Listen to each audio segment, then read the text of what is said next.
سوادے کری ہے غربت میں، ہر لحظہ موسم بدلتا ہے، کبھی سائے سے آنچ آئے کبھی ٹھنڈی ہوا کاٹے، جسے گھر بلا کے اجنبی بن جائیں گھر والے، وہ دشت نینوا میں حق پرستی کی سزا کاٹے، جسے صرف حق ہی قبول ہو، یہی جس کا اصل اصول ہو، جو نہ جھک سکے جو نہ بک سکے اسے کربلائے ہراس ہے۔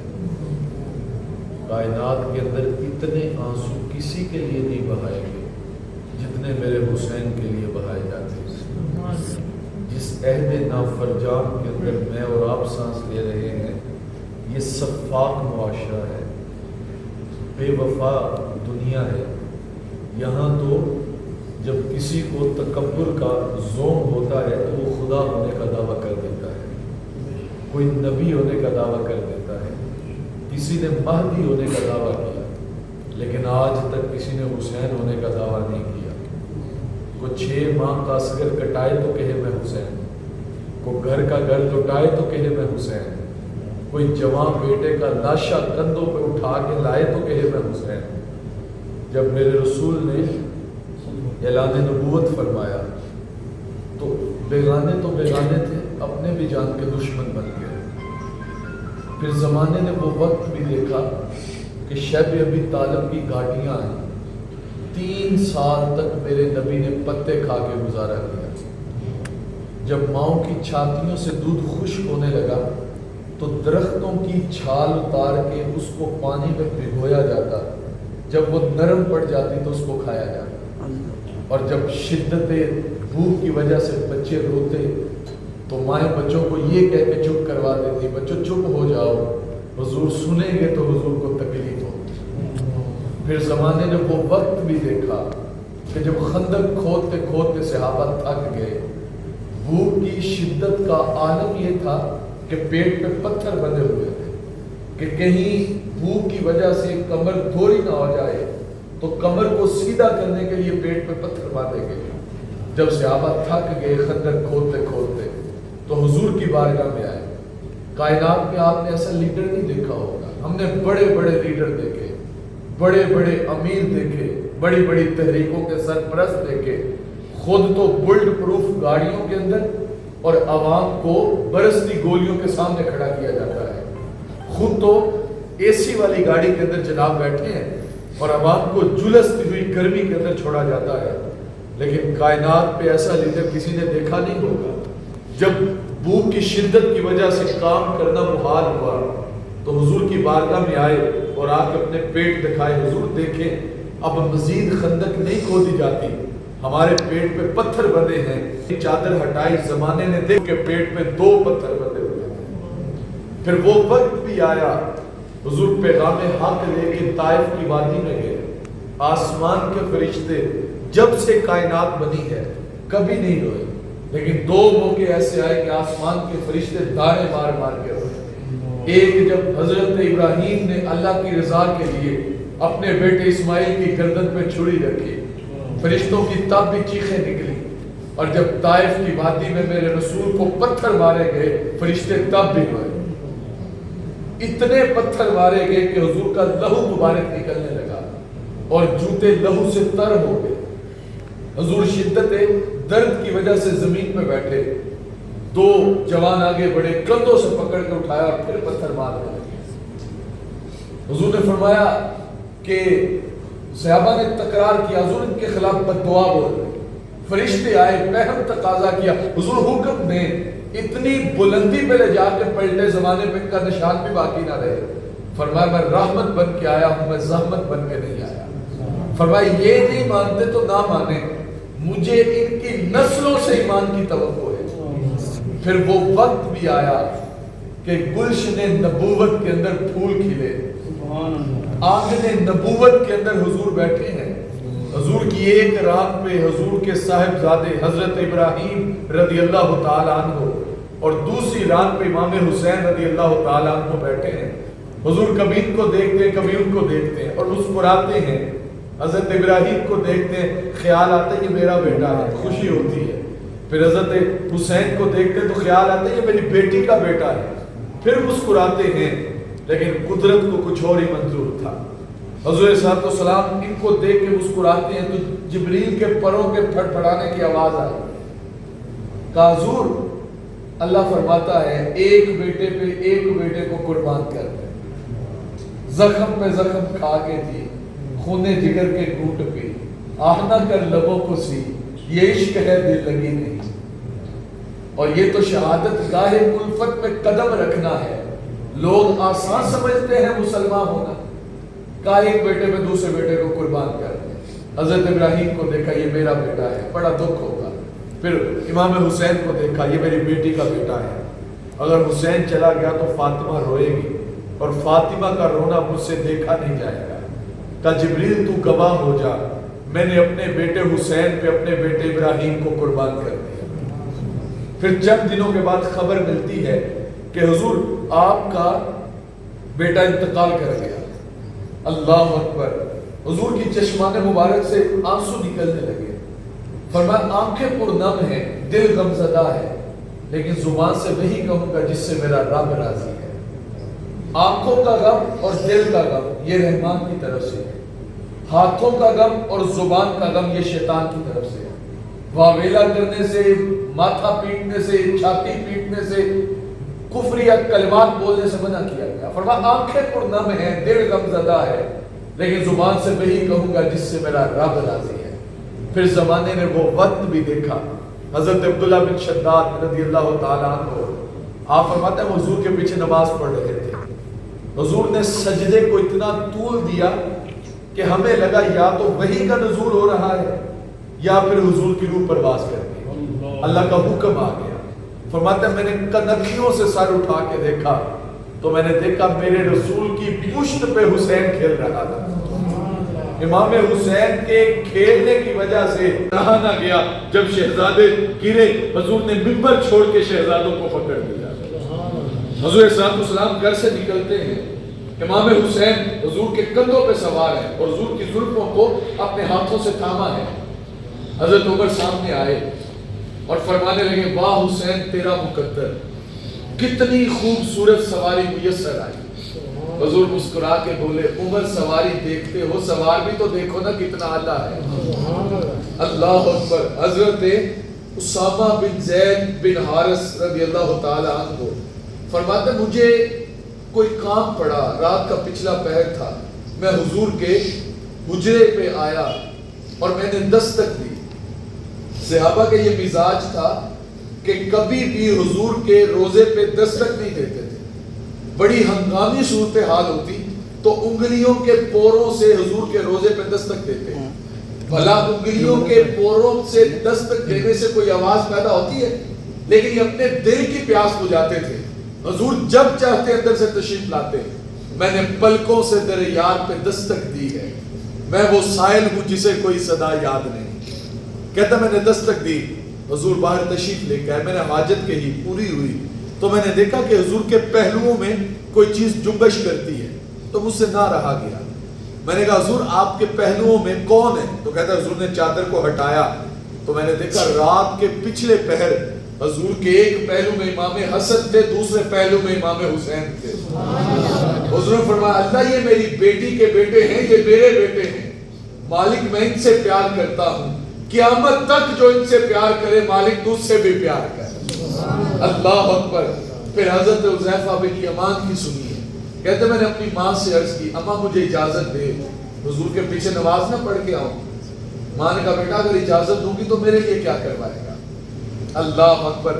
لالچ دیکھیے گا کتنا خوبصورت ہے جو بیٹا ماں کو دے رہے. کامی اگر تو اجازت دے گی تو میں حضور سے تیرے لیے اور اپنے لیے دعائے مغفرت کرواؤں گا.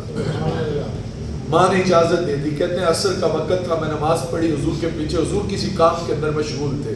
نماز مغرب کا وقت ہوا تو مغرب کی نماز پڑھانے کے بعد حضور کا جو معمول تھا, جو عادت کریمانہ تھی وہ یہ تھی, یا تو مغرب پڑھانے کے بعد وہیں پہ بیٹھے رہتے, نوافل کے اندر مشغول ہو جاتے, ذکر و اذکار کے اندر مشغول ہو جاتے, یا فوری طور پہ حجرے کی جانب چلتے. تو کہتے ہیں آج حضور فوری طور پہ حجرے کی جانب جانے لگے تو میرے دل کے اندر خیال آیا ایک نماز کی اجازت نہیں تھی, نمازیں بھی دو پڑھ دی. اور دعائے مغفرت بھی نہیں کروائی، تو غیر اختیاری طور پہ میرے قدم حضور کے قدموں کے پیچھے پیچھے اٹھنے لگے، اور تیز چلنے کی وجہ سے قدموں کی آہٹ پیدا ہوئی۔ جب حضور کے کانوں میں وہ آواز گئی تو حضور نے بغیر رخ پھیرے ارشاد فرمایا من ھذا، کون ہے؟ پھر خود ہی فرمایا حذیفہ، تو حذیفہ ہے، یہ تو کسی نے دیرے کے اندر بیٹھ کے لکھ دیا، نبی دیوار کے پیچھے نہیں جانتا، اور پوری جماعت اس پہ کھڑی ہو گئی پہرا دینے کے لیے، میرا نبی تو سینوں کے چھپے راز بھی جانتا ہے۔ اللہ اکبر، بغیر رخ پھیرے ارشاد فرمایا من ھذا، کون ہے؟ پھر خود ہی فرمایا حذیفہ، تو حذیفہ ہے؟ قلت تو نام، میں نے کہا جی یا رسول اللہ حذیفہ ہوں۔ فرمایا قد غفر اللہ لک ولامک ما حاجتک، اللہ تجھے بھی بخش دے، تیری ماں کو بھی بخش دے، بتا کیا کام ہے؟ اب جو کام لے کے آئے تھے وہ تو جنبش لفظ سے پہلے ہی پورا ہو گیا، یہاں تو لفظوں کا سہارا بھی نہیں لینا پڑتا، وہ تو بند لبوں کی بولیاں بھی سنتے ہیں۔ ایک اقبال کہتے ہیں اے فروغت صبح آثار و ظہور، چشم تو بھی نندائے ما فی الصدور، تیری نظر تو سینوں کے چھپے راز بھی جانتی ہے۔ اب جو کام لے کے آئے تھے وہ تو پورا ہو گیا، اب کیا کہتے؟ تو حضور نے فرمایا حذیفہ سنو، ابھی ابھی میرے پاس ایک فرشتہ آیا ہے جو آج سے قبل اس دھرتی پہ نہیں آیا، وہ دو کام کرنے آیا ہے۔ حضور ارشاد فرمائیے کہ ایک تو مجھے سلام کرنے آیا ہے، اور دوسرا مجھے اللہ کا پیغام دینے آیا ہے، آپ کی بیٹی فاطمہ جنتی خواتین کی سردار ہے، اور آپ کے بیٹے حسن اور حسین جنتی جوانوں کے سردار۔ سبحان اللہ۔ شہادت کی خبر حضور صلی اللہ علیہ وسلم کے خاندان کے اندر امام حسین کی شہادت کی خبر امام حسین کے پیدا ہونے کے بعد ہی پھیل گئی۔ حضور صلی اللہ علیہ وسلم حجرے سے باہر نکلے، آنکھوں میں آنسو تھے، اور ہاتھ کے اندر ایک شیشی پکڑی تھی جس کے اندر مٹی تھی۔ حضرت ام سلمہ کو دیتے ہوئے کہا جانتی ہو یہ مٹی کیسی ہے؟ حضور ارشاد فرمائے کہ یہ وادی طف کی مٹی ہے، ابھی ابھی میرے پاس جبریل آیا تھا اور مجھے بتا کے گیا حضور آپ کے بیٹے حسین کو وادی طف کے اندر پیاسا شہید کر دیا جائے گا۔ حضور جانتے تھے امام حسین کو شہید کیا جائے گا، حضور دعا کر دیتے، لیکن جس ماں باپ نے بیٹے کو اچھی طرح سبق یاد کروایا ہو وہ یہ نہیں کہتے کہ پیپر کینسل ہو جائے، امتحان ہو ہی نہ، وہ کہتے امتحان ہو اور ہمارا بچہ پورے نمبر لے کے کامیاب ہو۔ جب بھی ہاتھ اٹھائے کہ مالک میرے بیٹے حسین کو صبر بھی عطا کرنا، میرے بیٹے حسین کو اجر بھی عطا کرنا۔ میں بات کو مختصر کرتا ہوں، واقعہ بڑا لمبا ہے، آپ نے علماء سے سنا۔ یزید تخت نشین ہوا تو اس نے ولید بن عتبہ کو خط لکھا، کہا یا تو حسین سے بیعت لو یا خط کے ساتھ اس کا سر بھی بھیجو۔ اب دارالامارہ سے رات کے پچھلے پہر امام حسین کو پیغام آیا کہ آپ کو دارالامارہ کے اندر طلب کیا گیا ہے۔ آپ نے اپنے ساتھیوں کو اکٹھا کیا، فرمایا اس وقت دارالامارہ سے پیغام کا آنا خطرے سے خالی نہیں ہے، تم میرے ساتھ چلو، باہر کھڑے رہنا، اگر میری آواز بلند ہوئی تو اندر آ جانا، اگر آواز بلند نہیں ہوتی تو پھر وہیں پہ کھڑے رہنا۔ اب امام حسین آئے دارالامارہ کے اندر، ولید بن عتبہ جو مدینے کا گورنر منتخب ہوا تھا، اس نے یزید کا خط پڑھ کے بتایا، کہا حضرت امیر معاویہ کا انتقال ہو گیا، یزید تخت نشین ہوا ہے اور وہ باضد ہے کہ مجھے حسین کی بیعت دو، اور اگر بیعت نہیں کرتے تو خط کے ساتھ ان کا سر بھی بھیجو۔ امام فرمانے لگے ولید تو جانتا ہے میرے جیسا شخص یزید جیسے شخص کی بیعت نہیں کر سکتا، فرمایا میں چھپ کے بیعت نہیں کروں گا۔ اللہ اکبر۔ یزید فاسق تھا، فاجر تھا، کتے لڑاتا تھا، شرابیں پیتا تھا، محرمات کو جائز قرار دیتا تھا، ماں کے ساتھ نکاح کو جائز کہتا تھا، بہن کے ساتھ نکاح کو جائز کہتا تھا، خالہ کے ساتھ نکاح کو جائز کہتا تھا، اور کہتا تھا کہ نماز پڑھنے کا حکم نہیں دیا گیا، شراب پینے کا حکم دیا گیا ہے۔ زندگی کے اندر ایک حج کیا، ناچنے والی رنڈیاں، گانے والے گویے، شراب کے مشکیزے مٹکے اور دادے عیش دینے والے اوباش اپنے ساتھ لے کے آیا، حرم کعبہ کی حرمت کو پامال کیا، اور جب مدینے کے اندر آیا حج بیت اللہ کے بعد تو مدینے کے حرم میں بیٹھ کے اس نے شراب کی مجلس بپا کی، اور امام حسین قریب سے گزرے تو شراب کی اٹھتی ہوئی بدبو کو محسوس کیا تو فرمایا یہ کس کی بدبو ہے؟ نشے کی حالت میں دو یزید ایک جام امام کی طرف بڑھاتے ہوئے کہنے لگا یا ابا عبداللہ لیجئے، قرآن یہ نہیں کہتا شرابیوں کے لیے خرابی ہے، بلکہ قرآن تو کہتا نمازیوں کے لیے خرابی ہے۔ امام فرماتے میں اس کی طرف دیکھتا بھی نہیں۔ یزید نے 1400 تابعیوں کو شہید کیا، 1000 تو شیزائیں اس کے دور خلافت کے اندر بغیر نکاح کے حاملہ ہوئی، 700 حفاظ کرام کو اس نے شہید کیا۔ حضرت سعید بن خدری کی داڑھی پکڑ کے ان کے منہ پہ تھپڑ مارے گئے۔ جب ہمارے ہاں تو امام کا نماز کے اندر پاؤں کا انگوٹھا بھی اٹھے ہم کہتے اس کے پیچھے نماز ہی نہیں ہوتی، داڑھی کا سائز چھوٹا ہو ہم کہتے اس کے پیچھے نماز نہیں ہوتی۔ تو امام نے تو کھلی آنکھوں سے یزید کے کارنامے دیکھے تھے، امام کیسے بیعت کرتے؟ فرمایا میں کسی صورت کے اندر یزید کی بیعت نہیں کروں گا۔ امام واپس پلٹنے لگے، پاس ہی مروان بن حکم کھڑا تھا جو سابقہ گورنر تھا مدینے کا، کہنے لگا ولید آج ہاتھ آئے ہیں، اکیلے ہیں، آج ہی پکڑ لو، گردن کاٹ لو، اگر نکل گئے تو دوبارہ پکڑنا مشکل ہوگا۔ امام کے کانوں میں یہ آواز گئی، ایڑیوں کے بل پلٹے، مروان کی آنکھوں میں آنکھیں ڈالی، فرمایا کیا کہتا ہے؟ تو نہیں جانتا میں کون ہوں؟ انا حسین بن علی ابن ابی طالب و یزید ابن المعاویہ فاسق فاجر قاتل النفس معلن بالفسق شارب الخمر۔ کہا میں حسین ہوں، علی کا بیٹا ہوں، محمد کا نواسہ ہوں، اور یزید فاسق ہے، فاجر ہے، شراب پیتا ہے، لوگوں کا قتل عام کرتا ہے، میں ڈنکے کی چوٹ پہ یزید کی بیعت سے انکار کرتا ہوں۔ یہ بات کہا تو نہیں جانتا میں کون ہوں؟ ہمارے گھر میں تو بغیر اجازت کے جبریل بھی نہیں آتا، ہمارے حجرے میں وحی اترتی رہی ہے۔ یہ بات کہنے کی دیر تھی، وہ سان خطا ہوئے، ہمت نہ پڑی مروان کی آگے بولنے کی۔ امام واپس پلٹے، سیدہ زینب کے پاس آئے اور آ کے کہنے لگے بہن مدینہ چھوڑنا ہوگا۔ کہا بھیا کیا ہوا؟ کہا یزید تخت نشین ہوا ہے اور وہ بضد ہے کہ میں بیعت لوں گا، میں کسی صورت یزید کی بیعت نہیں کروں گا، اور مجھے پتا ہے کہ ہمیں قتل کر دیا جائے گا۔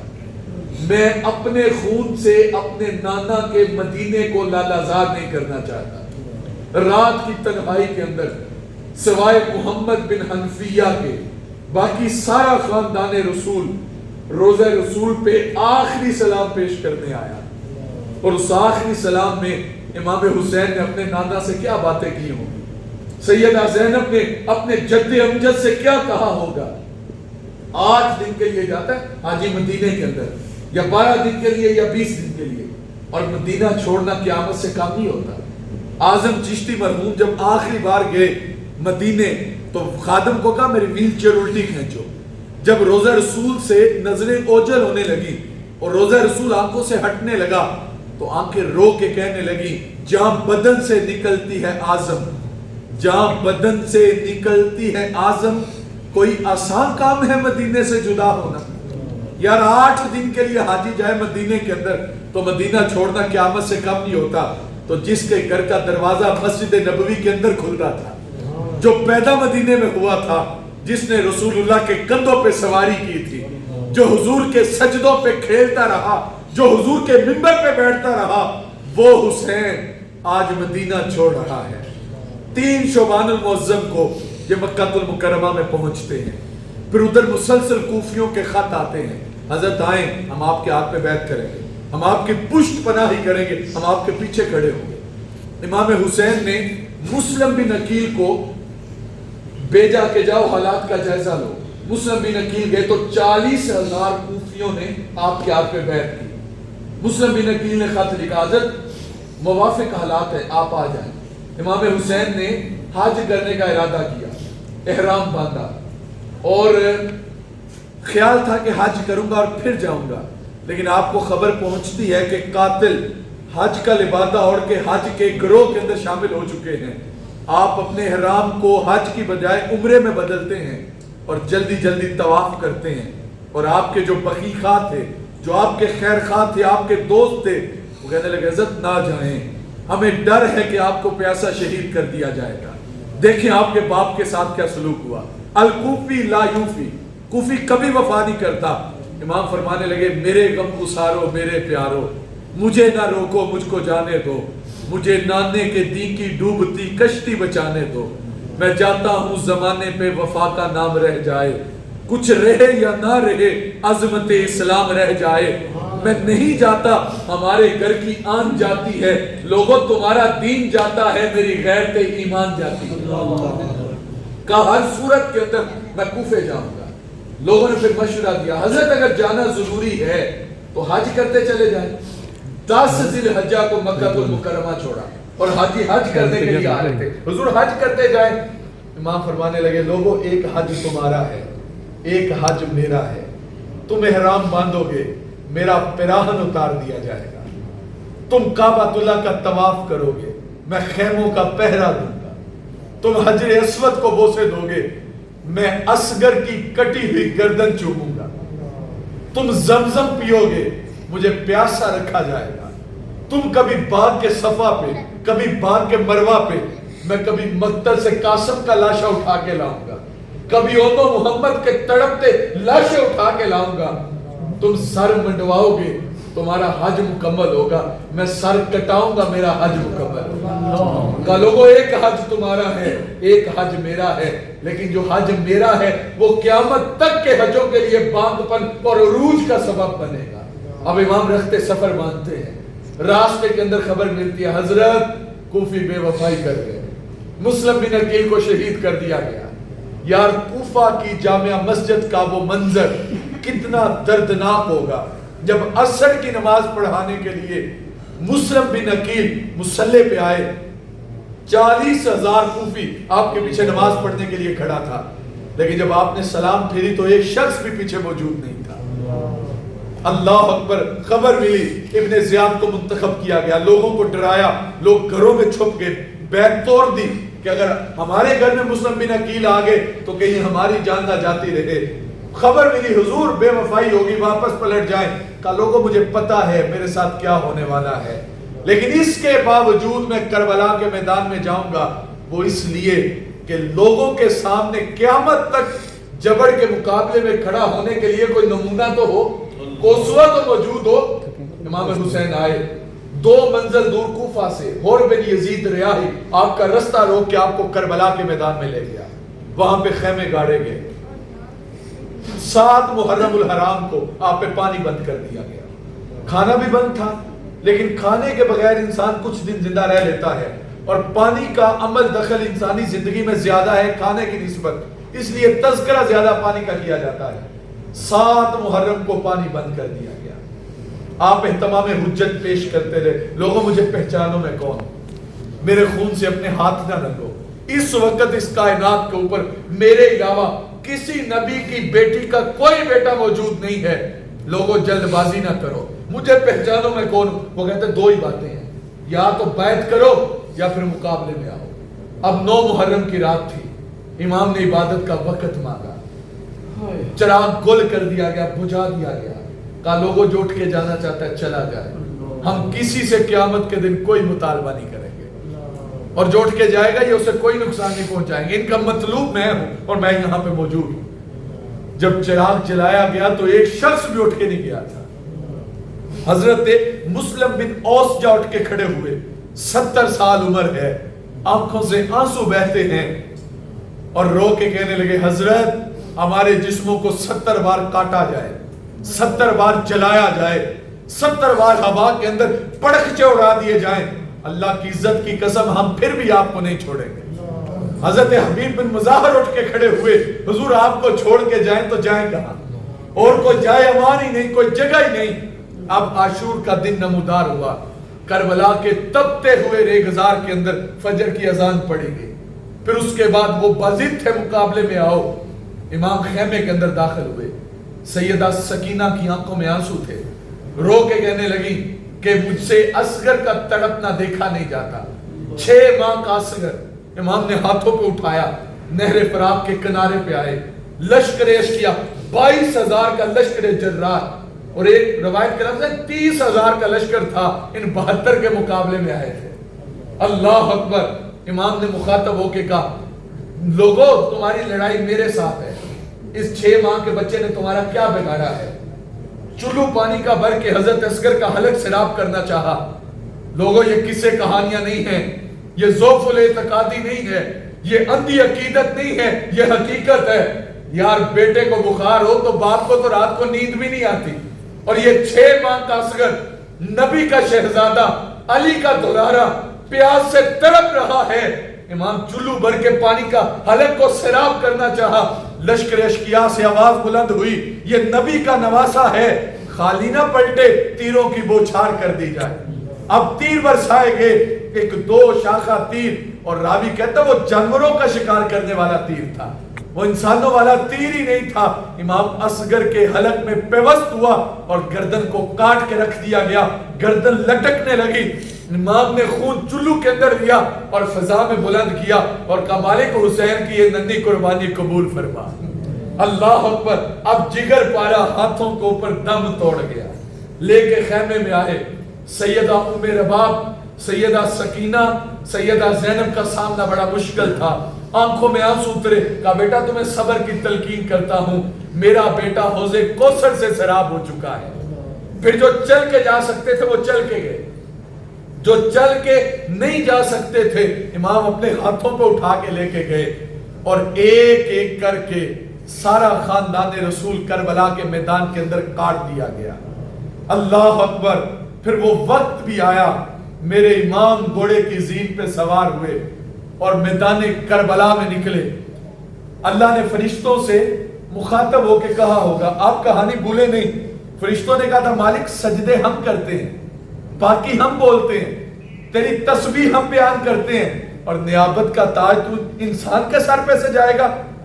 اللہ نے فرشتوں سے مخاطب ہو کے کہا ہوگا، فرشتوں میرے حسین کی باقی ادا کو دیکھو، تم دیکھ تو سکتے نہیں لیکن ذرا دیکھو، لاؤ اپنی زندگی کی کمائی، لاؤ اپنی زندگی کے قیام، لاؤ اپنی زندگی کے رکوع، اور حسین ابن علی کے مقابلے میں رکھ کے دیکھو حسین کے سجدے کی زکوٰۃ بھی بنتی ہے کہ نہیں بنتی۔ اب امام حسین نکلے لشکر اشقیاء کے اندر، اور لشکر اشقیاء کو چیرتے ہوئے چلے جاتے ہیں۔ آواز آتی ہے یہ کون ذی وقار ہے، بلا کا شاہ سوار ہے، لباس ہے پھٹا ہوا، غبار سے اٹا ہوا، تمام جسم نازنی چھتا ہوا کٹا ہوا، پھر بھی ہے ڈٹا ہوا، یہ نبی کا نور عین ہے، یہ بالیقین حسین ہے۔ اللہ اکبر۔ پھر آواز آتی ہے لوگوں کل کا مورخ یہ نہ لکھے کہ ایک علی کے شہزادے نے 22,000 کے لشکر جرار کو شکست دے دی، ایک ایک کر کے آؤ گے تو کاٹ دیے جاؤ گے، یک بار کی حملہ کر دو۔ اب یک بار کی تیروں کی بوچھار کی گئی، 113 تیر امام کے جسم کے اندر پیوست ہوئے، 33 گاؤں تلواروں کے تھے اور 34 انیاں نیزوں کی امام کے جسم کے اندر تھی، اور امام کے بازو پہ ایک بدبخت نے نیزہ مارا اور امام سنبھل نہ پائے اور گھوڑے کی زین سے فرش زمین پہ آئے، اور جب فرش زمین پہ آئے تو جو تیر تھے آپ کے جسم کے اندر چبھے ہوئے وہ اور بھی زیادہ اندر گائل کر گئے، اور پھر امام نے آتے ہی زمین پہ سر سجدے کے اندر رکھا اور مالک کی بارگاہ میں عرض کیا کیا، ذرا لفظ سنیے گا۔ ہم تو 2 دن کے راستے میں نکلے اور ایک تانا ملے تو رستہ بدل لیتے ہیں، ہم نماز پڑھیں کوئی تانا دے دے ہم مسجد کا رخ چھوڑ دیتے ہیں، جب میں نمازہ بھی پڑھا تو گلہ بھی سنا۔ ذرا امام کے اس انداز کو دیکھیے گا، بچے کٹا کے، جوانی لٹا کے، گھر کا گھر سپرد خدا کر کے، اور پھر رب کی بارگاہ میں سر رکھا۔ اچھا یار یہ کائنات کا اصول ہے، ایک کمرہ امتحان میں ایک امتحان ہوتا ہے، اگر 2 امتحان اکٹھے ہوں تو پھر طلباء کی جانب سے احتجاج ہوتا ہے، وہ کہتے ہیں جب ہمیں تیاری کا موقع نہیں دیا گیا، درمیان میں وقفہ ہونے چاہیے تھا، مضمون بڑا مشکل تھا، اور اگر مضمون مشکل ہو تو 2 دن کی چھٹی بھی آتی ہے، لیکن کربلا کے اندر یہ اصول بدل گیا، ایک ہی کمرہ امتحان کے اندر سارے امتحان حسین ابن علی سے لیے گئے، بھوک کا امتحان بھی وہاں تھا، پیاس کا امتحان بھی وہاں تھا، بچے بھی وہی کٹ رہے تھے، جوانوں کی جوانیاں بھی وہی لٹ رہی تھی، خیموں کو آگ بھی وہاں پہ لگ رہی تھی، اور مخدرات اسلام کے پردے کا خیال بھی تھا، اور کہا خبردار زبان سے سی کی تو صابروں کی فریض سے نام کاٹ دوں گا۔ اور کہا 33 نمبر نہیں لینے، نمبر بھی پورے 100 کا 100 ہی لینا ہے۔ اب امام نے سر سجدے کے اندر رکھا اور کہا مالک دیکھ، جو چل کے آ سکتے تھے وہ چل کے آئے، جو نہیں آ سکتے تھے میں ہاتھوں میں اٹھا کے لایا، اپنی جان کا نذرانہ دے کے مالک میں تیری رضا پہ راضی ہوں، تو بھی بتا تو حسین پہ راضی ہوا ہے کہ نہیں ہوا ہے۔ تو آواز آ رہی تھی اس پیاسے پر علی شیر خدا کو ناز ہے، اس نواسے پر محمد مصطفیٰ کو ناز ہے، اوروں نے بھی سجدے کیے اس کا عجب انداز ہے، اس نے وہ سجدہ کیا جس پہ خدا کو ناز ہے۔ اب امام حسین کا سر کاٹ دیا گیا جب سجدے کی حالت میں تھا، اور نیزے کی نوک پہ پرویا گیا اور فضا میں بلند کیا گیا، اور خیال تھا لوگوں کو بتائے دیکھو باغیوں کے ساتھ کیا سلوک ہوتا ہے، اور ہم فاتح ٹھہرے، یہ مفتوح ہوئے۔ جب سر کاٹ کے ایک بدبخت نے نیزے کی نوک پہ پرو کے اوپر کیا تو لشکر یزید سے آواز آئی واہ واہ کیسا سر ہے، جو سر کٹ کے بھی سر بلندی ہے، سبحان اللہ، اس کی سر بلندی ابھی بھی نہیں گئی، اللہ اکبر۔ اور جب امام کا سر کاٹ کے نیزے پہ چڑھایا گیا تو جو گوشت کا کٹا ہوا لوتھڑا تھا وہ آسمان کی جانب تھا اور سر زمین کی جانب تھا۔ تو شاعر نے نقشہ کھینچا، شاعر کہتا باں آنکھ کے سر نیزے پہ اور سوئے زمین ہے روح، یعنی کہ سجدائے ثانی کی ہے آرزو۔ رکعت کے اندر 2 سجدے ہوتے ہیں، امام نے ایک سجدہ کیا تھا، سر انور کاٹ دیا گیا، امام کے سر کے اندر دوسرے سجدے کی آرزو مچل رہی ہے۔ ایک شخص طواف کر رہا تھا، انتقال کر گیا، حضور کی بارگاہ میں کہا گیا حضور وہ انتقال کر گیا طواف کرتے ہوئے، تو حضور نے فرمایا جب قیامت کے دن اٹھایا جائے گا تو اس کی زبان پہ تلبیہ جاری ہوگا، جو جس حال میں جائے قیامت کے دن اسی حال میں اٹھایا جاتا ہے، یا باقی لوگ قبروں سے اٹھائے جائیں گے، میرا حسین سجدے سے اٹھایا جائے گا۔ ایسا سجدہ کسی نے نہیں کیا جو امام حسین نے کیا، اور وہ نظریہ اور وہ مشن جو امام حسین کربلا کے میدان کے اندر لے کے گئے تھے۔ اچھا ہمارے دیہاتوں کے اندر کہتے ہیں کہ فاتح وہ نہیں ہوتا جو وقتی دور پہ دوسرے کو پچھاڑ دے، بلکہ جو اصل پہلوان ہوتا ہے، جو فاتح ہوتا ہے، وہ کون ہوتا ہے؟ جو میدان نہیں چھوڑتا۔ آج آپ دنیا پہ ڈھونڈنے نکلے آپ کو شمر کی اولاد نہیں ملے گی، جو بظاہر جیتے تھے آپ نکلیں یزید کی قبر ڈھونڈنے کے لیے آپ کو اس کی قبر کا نشان نہیں ملے گا۔ تاریخ کے ساتھ بڑا شغف ہوگا تو تاریخ بتائے گی کہ جامعہ مسجد دمشق کے کسی کنارے کے اندر کسی مشرقی غربی سائٹ کے اندر ایک گندگی کا ڈھیر تھا، اور اس گندگی کے ڈھیر کے نیچے یہ بدبخت کہیں دفن ہو گیا۔ یار جس نے خانوادہ رسول کو کاٹ دیا، جس نے امام حسین کو قتل کیا اور بظاہر جیت گئے، فتح کے نکارے بھی بجے، آج لوگ نکلیں تو یزید کی قبر کا نشان بھی نہیں ملتا، اور کربلا کے اوپر آج بھی قبضہ میرے حسین کا ہے، آج بھی جھنڈے میرے حسین کی عزتوں کے لہرا رہے ہیں۔ اس سے زیادہ محبتیں تجھے اور فراز کیا چاہیے، ماں نے بچوں کے نام تیرے نام پہ رکھ دیے، تو جو دلوں کو فتح کر لے وہ فاتح زمانہ۔ اور اس خاندان کا میں بات کو مکمل کرتا ہوں، یہ موضوع ایسا ہے جو سمٹنے کی جانب نہیں آتا، اور یہ اللہ کی تقدیر کو مانے بیٹھے تھے۔ آج شہادت حسین کو تماشا بنا دیا گیا، آج شہادت اس طرح پیش کی جاتی ہے جیسے وہ ترلے اور منتیں کرتے رہے پانی کے لیے، ایک ایک بوند کے لیے جولی پھیلا کے مانگتے رہے، تو جب پانی کے لیے ترستے رہے انہوں نے بیعت کیوں نہ کر لی؟ وہ تو کہتے تھے بیعت کرو خزانوں کے منہ کھول دیں گے، عہدے بھی دیں گے، دولت بھی دیں گے، شہرت بھی ملے گی، عزت بھی ملے گی، پروٹوکول بھی ملے گا، لیکن امام نے کہا کچھ ملے یا نہ ملے راہ حق کے اندر عظیمت تو ملے۔ راہ حق کے راستے کے اندر جو ہے، حق کے راستے کے اندر کوئی نام تو لینے والا ہو۔ آج شہادت حسین کو ایسے پیش کیا جاتا ہے جیسے پانی کے لیے ترستے رہے۔ یار یہ تو حوض کوثر کے وارث کے نواسے تھے، اشارہ کرتے فرات چھلک کے قدموں میں سلامی پیش کرنے نہ آتا۔ امام زہری فرماتے ہیں کہ جب ملک بن حشام کے دور کے اندر یہ بنو امیہ کا بڑا تگڑا حکمران گزرا ہے، امام زین العابدین کو دوبارہ ہتھ کڑیاں لگائی گئی، تو امام زہری نے دیکھا تو رو پڑے۔ کہا زہری روتے کیوں ہو؟ کہ حضرت دنیا کو دین دیا ہے، سید زادے ہیں، لیکن آج آپ کے ہاتھوں میں ہتھ کڑیاں، بے مروت بے وفا تیرا بھی کیا افسانہ ہے، جس نے اپنی ہی شمع کو گل کیا تو وہ پروانہ ہے، ایک نے نیزہ ماریا وچ سینے تجھے تیران دا میور سان لگ پے، والے کعبے نو سجدہ کرنے والے ہتھی آپ ہی کعبے نو ٹھانے لگ پے۔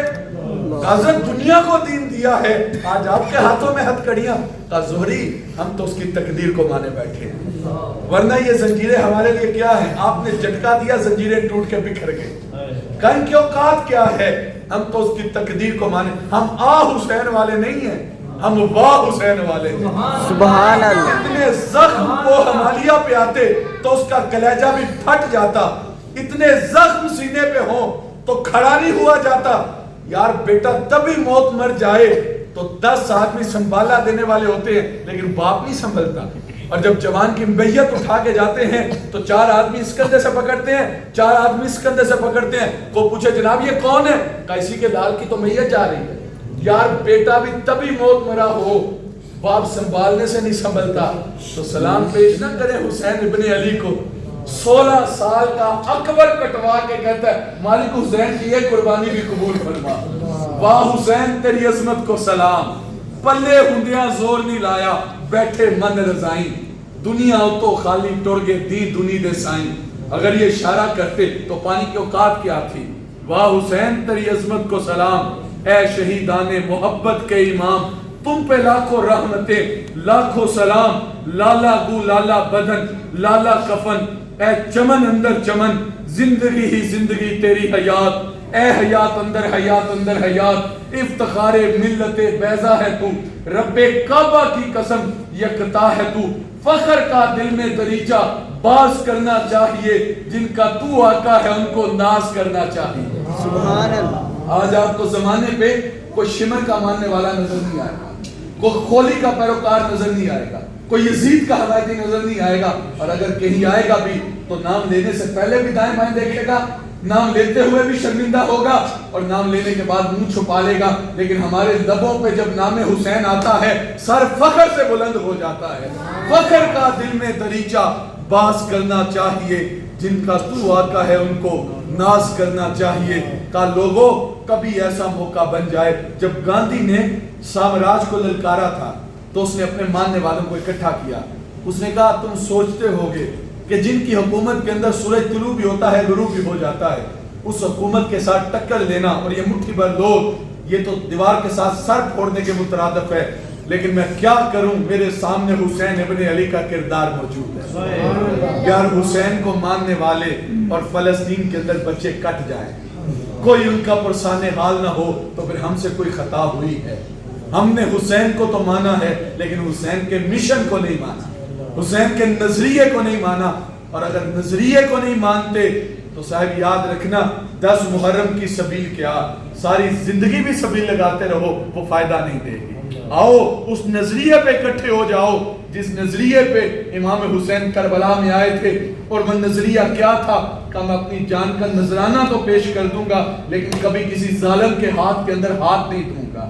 اللہ مجھے آپ کو امام حسین کی شہادت کا صدقہ ہمارے ایمان کو تقویت نصیب فرمائے اور شہادت حسین کا نور ہماری روحوں کے اندر اتار دے. وآخر دعوانا ان الحمدللہ رب العالمین.